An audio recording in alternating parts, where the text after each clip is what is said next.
What's going on, everyone? It's Sheena, aka Sheenapreneur, your favorite veteran, and I'm back and better than ever, y'all. I'm back. I felt like I was having instead of a writer's block, I was having like a video block. I was doing like the lives, but I couldn't get motivated to do videos. So, I'm back and I'm here and I want to share information, especially new information that I have been getting in the last few months of attending events and doing all these different things. So I'm here for it. I'm here to help y'all, and I'm here to, ensure that I deliver the gospel of government contracting and corporate contracting to you all so you all can be successful. So this video is going to be dedicated on how to finish the year strong and how to gear up for 2025. So this is December 2024. So your New Year's resolutions is coming up. I don't personally believe in New Year's resolutions. I feel like I'm always evolving whenever it is. But January is a great time to reset. So if you need a reset, it's a great time to do it. And so, cheers to whenever you want to get started on your new journey or continue on your journey in government contracting or business or any of that. So anyway, I want to give a few tips for you all to focus on in these last couple of weeks of December of 2024 to get ready for 2025. So I got my notes. I always got my notes so I don't forget anything when I'm trying to deliver this information to you all, because I'll be having a lot of stuff going on in my brain and it's hard for me to ensure that I am remembering everything I want to tell you. So anyway, the number one thing, and this is no particular order, this is just 1 through 5, is diversify your contract opportunities. So as you know, I teach about federal contracting, local contracting, and corporate contracting with my GovCon Now program, which is a mentorship program that includes a course, and you have unlimited access to me, unlimited access to our past performance if it is related to your industry. But nonetheless, it's really about diversifying, for me, different sectors. So you can bid and connect with people to do federal contracting. You can bid and connect and do business with people that do local contracting. You can do the same thing with corporate contracting. You can register with the NFL and register with your state that you do business out of or that you live in. And you can register in SAM, of course, to do federal contracts. So I feel like that's, for this particular instance, is going to be diversifying based on the different sectors. Now, you can also diversify different businesses, but I wouldn't really, I talk about it in a few of my videos about going into too many industries because you don't understand the industry and you got to manage it, and it might end up being a problem. But if it's something you feel like you can manage, let's just say you do facilities like we do, facility management, but then you also want to sell books every now and then, that's fine. Or you also want to, sell electronics every now and then, that's fine, in my opinion, for me. So you can diversify in that way as well. When hey, I don't usually do, gift cards. I actually saw a contract for gift cards. It's so crazy. I got to interview the girl that told me about it. But anyway, I don't usually do events, or I don't usually do gift cards, but it's the Christmas time, so I want to do that because it's something I can add on to my business just for this holiday season. So diversify your offering and diversify your sectors of who you're going to be targeting. Also, again, when it comes to different times of year, for example, the NFL, of course, is going to have the Super Bowl is it January, February? It's January or February. So, I don't usually go after corporate contracts, but during that season, I'm going to go after corporate contracts. I usually don't do local contracts, but because it snows in, the north, then I'm going to do snowing. That's not what I usually do, but I'm going to do snowplow contracts during the wintertime. So that's another way to diversify. So think about a few things depending on what you're actually working on now, or how you can diversify what you do, whether it's the industry or the sector or whatever the case may be. So the next thing is going to be your compliance and your certification. I cannot stress enough how important local certifications are. Local certifications are really, to me, in a lot of ways, even more important than federal. It depends on where you're located. It depends on what you offer, especially when it comes to 8A. That's a whole other stratosphere of it's like a certification on steroids, or it's supposed to be anyway. But with that, with the local certifications, a lot of times, there's agencies that really can't. Okay, let's just use this as an example. On the federal side, there's going to be contracts for janitorial. There's going to be janitorial contracts set aside for veterans, set aside for women, set aside for hub zones, set aside for blah, blah, blah. But then also there's some that are on the local side. There may be more on the federal side for a larger company to where they're like, I don't even need to use a set aside company on the federal side. But on the local side, that county and that city and that state is saying you cannot not get this highway contract unless you hire minority or women or veteran owned companies, period. You're not getting it unless you sub it out or you partner with or you make that company, that minority company or whatever, a prime. So I feel it on the federal side, it's not like that. It's not, it's like suggested, as far as, not all of them are suggested. Some of them is mandated as well, but those are like really, really large contracts. But on the local side, you know, most of the time the companies are trying to do business with certain counties or the Atlanta airport, and they can't because they don't have enough minority subcontractors. So that's why I feel like local contracts, depending on where you are very, very, very important, and even sometimes more important than the federal certifications, on the federal certifications as well. And also you have the corporate certifications. Now, we know that there's been, well, those who don't know, there's like an agenda right now for companies to get either reimbursed or free certifications on the corporate side. This is kind of like, this brand new, this is unheard of. So companies, large companies like Lowe's, Home Depot, JP Morgan, they are paying for companies to get certified in order to do business with other companies. So like, for example, Home Depot might pay for a corporate certification in order for you to do business with the NFL. And I'm just picking two random companies as far as like who's paying for what and which company you would work with. But you can also do business with Home Depot. So Home Depot might pay for the certification and you also do business with Home Depot. So that's a part of, like, they don't use the term supply diversity anymore, I guess, as of December 2024. And that's a topic for another day. But, you know, they may have, you know, like, other means of you to get supplier work or vendor work with a corporate agency. So certifications are important depending on what you're trying to do and depending on what industry and what sector you're going into, timing, location. It depends. So you'll eventually find what works for you. There's some states that are just like heavy corporate. I would say probably places like Florida, where they have like maybe a lot of headquarters. Texas is super, you know, a lot of corporate headquarters are in those locations. And so you may have better luck with corporate contracting than you would when it comes to other things. So the next thing would be invest in strategic partnerships. Also super, super major. And when I say invest, that doesn't necessarily mean monetarily. That means like finding who you need, who you want to work with, the who's who of the who's who. Going to events that monetary side might be you going to events that you have to pay for, or like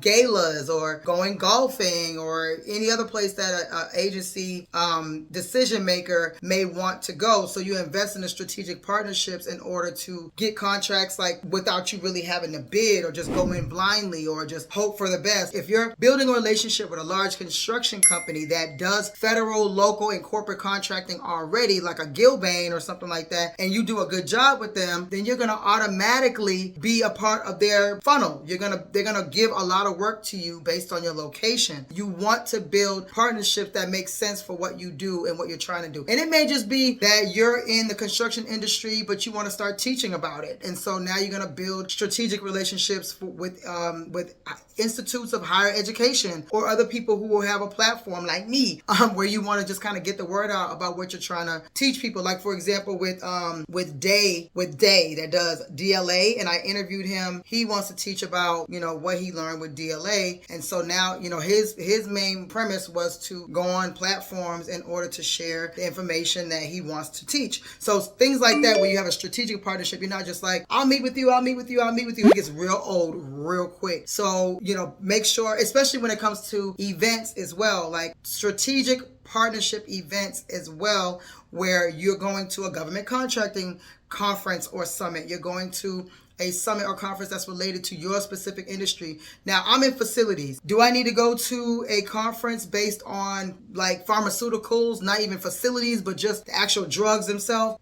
Not really related to my industry. Maybe there might be some kind of synergy there, but that wouldn't be the best use of my time instead of going to a location where that they're asking for what I'm giving or what I'm selling, or even just government contracting where it's not specifically related to an industry where all my competitors are there. It's more like, you know what, you do this thing, I do this thing. Maybe one day we can come together and do a thing. And so that stuff happens a lot. There's a lot of people that I met years ago and I end up doing business with years later, or they connected me with someone else years later because they remember, because I remember, but no, but those type of things are important to keep in mind when it comes to investing in strategic relationships, because you can waste a lot of time just meeting people who are not for you, and they could be a bigger company than you. They could be considered a large company, like tens of millions of dollars, and y'all just don't jive, and so you wasted so much time cultivating that relationship, and it wasn't a good relationship to begin with, and you knew that. So ensuring that you're willing to deal with whatever comes with this partnership, because if it's someone who's volatile or something like that, and you're like, okay, I'm just trying to get this contract, we do the contract and get it over with, I'm willing to deal with the crazy, then do that. But if you're not, then don't do that, right? So the next thing would be enhanced proposal writing and bid strategy. So what that means is, I would just go on to say, if you're doing your proposals and your requests for quotes, the old fashioned way, and just write. I've seen proposals, like actual submitted proposals, where people wrote stuff in. I'm like, that's crazy, but people do it. So you have to improve your process in order to be more efficient, in order to pump out more bids faster. If your strategy is to submit bids, you just submitted the power of numbers, submitting as many bids as you possibly can, then you have to work on how that's going to be faster, because humans are not necessarily going to be the fastest way, even if you hire people. So you have to find an automated sector of your proposal writing process. So it might be just one piece that you use in order to get it done faster, get things completed in order for you to do the manual part that you have to do, or your team has to do. So invest in the fastest way to get these proposals out and to get the solicitations in,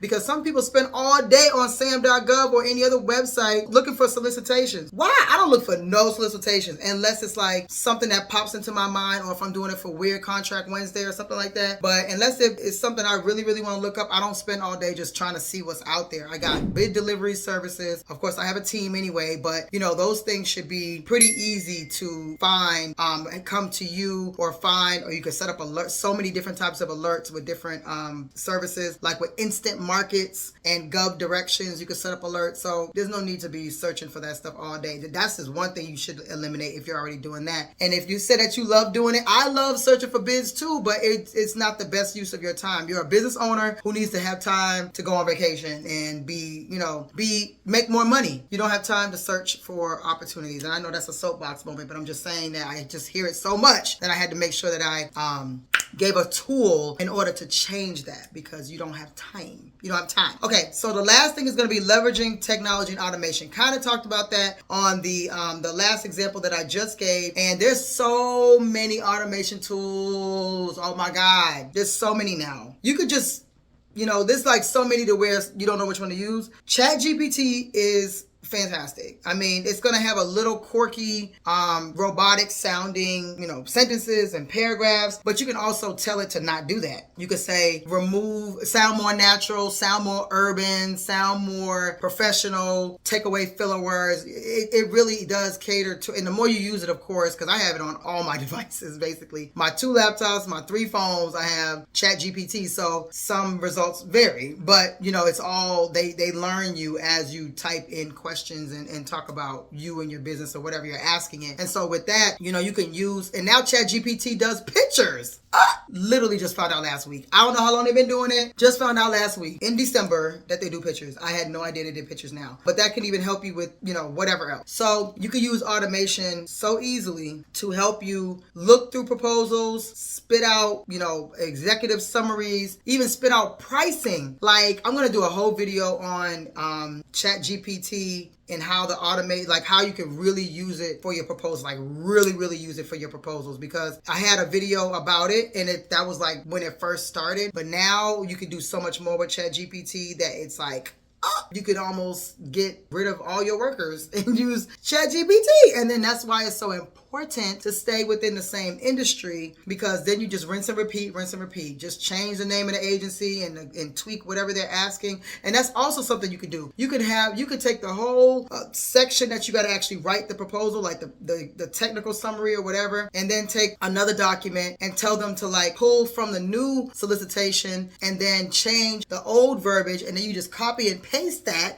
and put that on your proposal. Like, there should be no questions about how to do proposals at this point. I'm sorry. I know it's 2024 and I feel like everybody in the world does chat. Even my mama does chat GPT, okay? So there's really no excuse now. You can really use it like for your benefit and for your time, and it's free. They have an upgraded version, but it is free. And so you should really knock those things out quickly. So if you know you're going to be in a certain industry, then you can do a whole executive summary based on your company and based on your industry, and your company history, and just have that executive summary every single time and just kind of tweak it with different proposals and stuff like that and change the date. That's really all you got to do. And any kind of technical proposal spits it right out.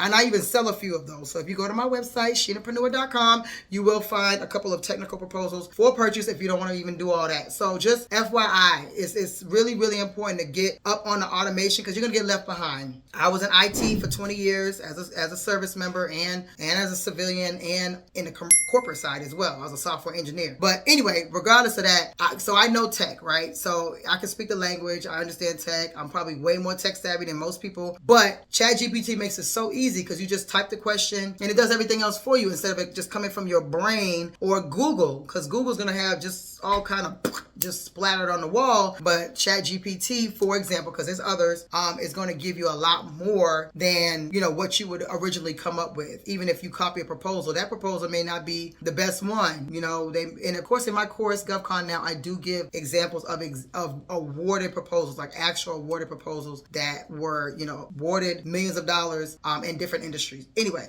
But yes, so just want to share those 5 things that you can gear up for 2025 and end 2024 on a great note. So you can just say, you know what, Sheena, it's the holidays. I don't want to do nothing else business-wise except for plan. And that's fine because everybody's not in the sales part right now. You might be in the building part. I don't want y'all to stay in that building part or that thinking part or research part too long, because you know how I feel about that. But I want you to gear up for 2025 and just have your plan ready for 2024. So again, those things, let me get my notes back out. Those things were diversifying your contracting opportunities. For me, that's federal, local, and corporate, or if you want to add some other businesses based on the season, reason, or whatever. The number 2 thing is strengthen your compliance and certification. So certifications at the federal level, local level, and corporate level are super important. A lot of those corporate certifications are now free. So look into those. Invest in strategic partnerships is number 3. And that is, investing in the people that you communicate with, that you spend your time around in the business world, whether they're there for advice or they're to give you a contract and give you money. Then you need to make sure that it's a partnership that is strategic, that will work for the benefit of both of you or all of you, or however that relationship is built out. Don't just befriend somebody because they're in business. They might be respectfully selling tumblers on Etsy, making $500 a year. They not on your level. They may not be on your level, and you don't want to. They could be your friend, but as far as like a partnership, you don't want to go into business with a person that doesn't have the same motivation and drive as you. So I'll just leave that where it is, because I done been there, done that 100 gazillion times. At least it feels like it. Number 4 is enhancing your proposal writing and bid strategies. So don't spend so much time looking for opportunities on SAM.gov or these other websites, unless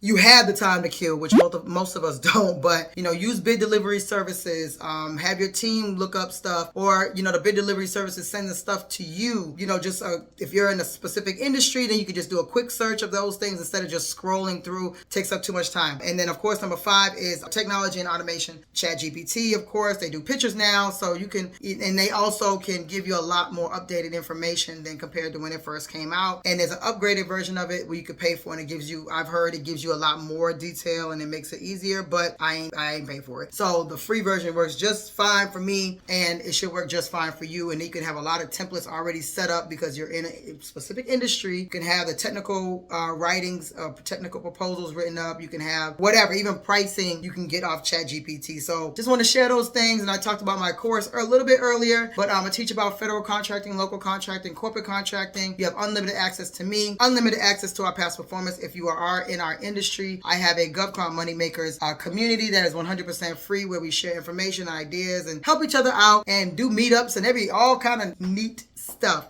So want to get this out. If you guys have any other suggestions to get ready for 2025, please leave them in the comments, or if there's anything else you would like for me to talk about, please also leave that in the comments, and I may talk about that in the next video. So until next time, it's your favorite veteran.